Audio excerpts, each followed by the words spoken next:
Hello, I hope you're very well and Happy New Year. It's the first video for the year, so I'm going to start off with a bang. We're talking about hormones and particularly trying to educate what happens in a female body's hormones, particularly when they're hitting the end of our cycling phase of life and starting the next phase of life.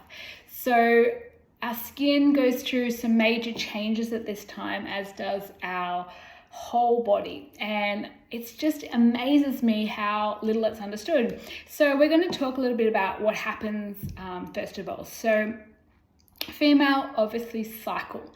So there is a phase in the cycle where we are creating more estrogen, and then ideally there's a phase in your cycle that you're producing more progesterone, and then there's a detoxification phase, which is obviously when we menstruate. So when we're talking about the counting of the days, day one is also the first day you bleed. So that's why when you see what phase you are in your cycle, day one is always the first day you bleed. Now, our hormones are mainly made in those ovaries, and when we sort of stop cycling, our hormones, the estrogen, the progesterone, the testosterone, now obviously aren't being made in the ovaries anymore. So a healthy female should simply just stop bleeding and everything is well. It's just not what I see. So what tends to happen, I see a lot of symptoms show up. So our skin gets drier, our collagen starts to decrease, our mental health can change. We can feel more anxious, more emotional, more depressed. We can also have a lot of effects on being able to maintain muscle mass and weight and hair. So these are really important to learn the why, so we can also talk about the solution. So basically, when we get to the point where our body stops cycling, those hormones have completely decreased, the estrogen, the progesterone, the testosterone, but now it's really your adrenal glands that actually need to be healthy in order to maintain some level of hormonal health, because where they're going to be made now is the adrenal glands. And what I often see is people tax out their adrenal glands from toxic load. A big one is obviously stresses, so that depletion and not giving them enough nourishment from a mineral point of view, from adaptogenic herbs and lifestyle hacks. You also see very frequently that emotional stress, so some form of trauma or some past stuff has not been dealt with, so there's a lot of sort of emotions in there that need to be dealt with, and finding out ways to forgive and let go of some of the past.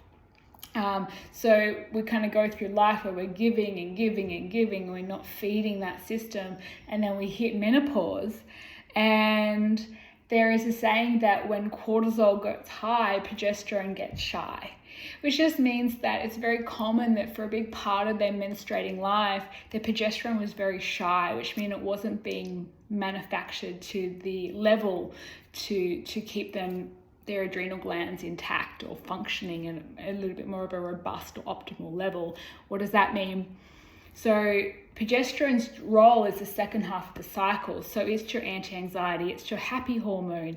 It's also the hormone that requires to kind of maintain our bone health and our ability to do a lot of wonderful things within the body. And the reason why it often gets shy is just because cortisol is too high. And cortisol is predominantly made in your adrenal glands, and those adrenal glands just sit on your lower back. So they're pumping out. So when the mind is busy and there's a toxic assault happening, we kind of live in a little bit of a pond where we don't realize in the last 30 or 50 years, there's been so much hidden chemicals added to our food, water and air, let alone how we clean our clothes and our house and all these things. So we want to learn some simple hacks to kind of reverse this, because if we're hitting menopause and we're getting hot flushes and we're seeing skin changes, the reason the skin changes is mainly because the oil production from the adrenal glands is usually gone down, and the body's ability to rebuild collagen, elastin also decreases. So our bones and everything are made of minerals. So if your adrenals, if you're not supplementing good quality minerals into your daily lifestyle, they're going to go and find it from other areas like your bones and your adrenal glands. So the body's really really clever and it does everything to keep you alive, but sometimes it's our environment that's failing us a little bit here. So how can I help? First thing is first, manage the stress. How do I do that? What is causing your stress? You know, is it emotional? And that might need some personal attention. Is it the fact that you just don't know how to get out of it because your minerals are so low? So that's where we can bring in minerals, step one. So this is an example of a mineral blend that I commonly use. So this one has your magnesium family, it has your zinc family, it has also some extra vitamins, so your B family, your C family. It also has some other ingredients like taurine, which is going to help with the emotions and the stress and the body's ability to biohack. If you're getting sugar cravings, you're low in this. If you're getting any PMS symptoms, you're probably quite low in this. Hormones function through minerals. So minerals are... Hormone just means it's a chemical messenger, so it helps this system talk to another system. So if we're low in one of these essential minerals, you will find that you'll be showing it up in your symptoms of your body.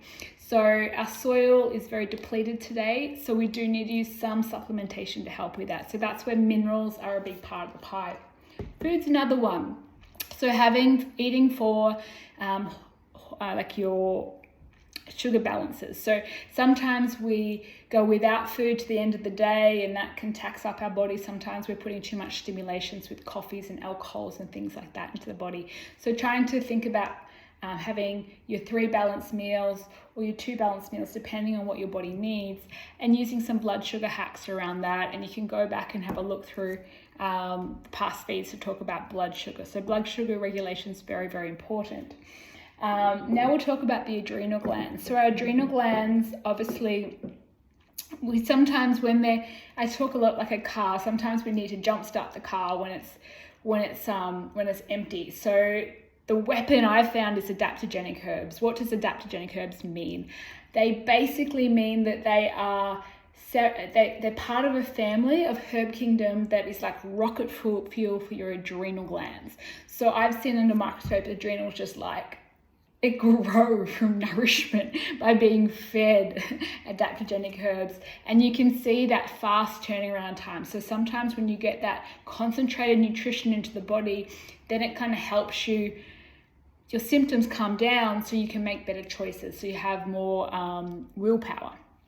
So 2 blends that sometimes are used together, or sometimes they need to be prescribed for the individual, but these are 2. So these are 2 separate blends of adaptogenic herbs in a tablet form that can be used for a period of time or on a maintenance dose for a long time. They're not toxic in high doses, so you can really play with a dose with your practitioner to really support this.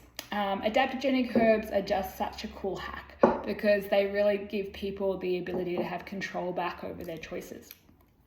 All right, so we know that our body particularly is not manufacturing enough hormones to keep our symptoms under control. So this is where I bring in a very old remedy, but it is so effective, and I've got a great podcast to share on this one. So wild yam cream I've been using for, I don't know, a very long time, many years. And this is a herbal blend. It's not a hormone. It's a herbal blend that supports the body's ability to balance hormones. So what does that mean? So sometimes we have imbalances due to these lack of nourishment or toxic insult and blood sugar issues.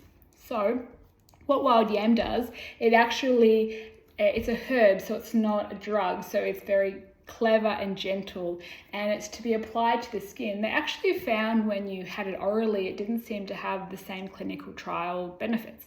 It was actually when it was applied to the tissue, it was absorbed into the fat, and that's where it seemed to be carted to the parts of the body to support hormone functional. So it does stimulate particularly the progesterone, so that's why it works as a natural anti-anxiety, anti-depression. It really, really does help with PMS symptoms and menopausal symptoms because it's helping to self-regulate the hormones. When you're taking foods and herbs that are supporting your body, it's not like a drug. It just comes in and says, it knocks at the cell wall and says, would you like service? So there's a saying that herbs were given to man for the service of humanity. to serve, which is so beautiful. So when they serve, they come in and offer their service. Where if I gave someone a compounded hormone cream, that doesn't offer, that forces, right? So that's the difference. So herbs are very gentle because they come in and say, would you like help? And the body goes, yes, I don't have enough of that because you help me make more progesterone, no problem. And that's why herbs are gentle and they take time to take full effect. So normally it's a 3-month application before starting seeing results, and a 12-month before that pathway is formed and your now body is starting to turn that boat around. And in that time, we're normally working with you to clean up the insult of whatever's been causing the root of the problem, whether it be cleaning up the toxic load in your lifestyle, cleaning up whatever the trigger is. So in a nutshell, what you put in your body through supplements, through nutrition, through lifestyle, it all does have, can turn on and off genes.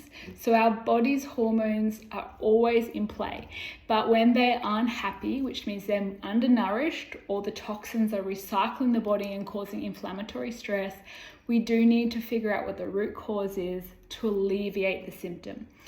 We've become a society of treating symptoms and wanting the symptoms to be demonized as the issue. Symptom is absolutely the grace of the human body, because it's actually communicating through symptoms to tell you there's a bigger problem. So that's why we always need to put our detective hat on and start somewhere.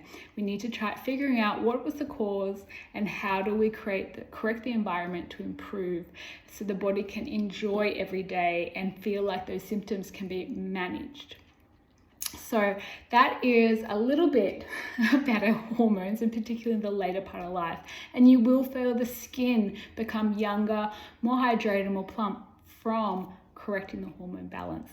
But mood is a big one. Emotional health, mental health will also improve, and so will your ability to serve other people every day. All right, have a beautiful day. Hopefully that was helpful. Leave any comments below. Bye for now.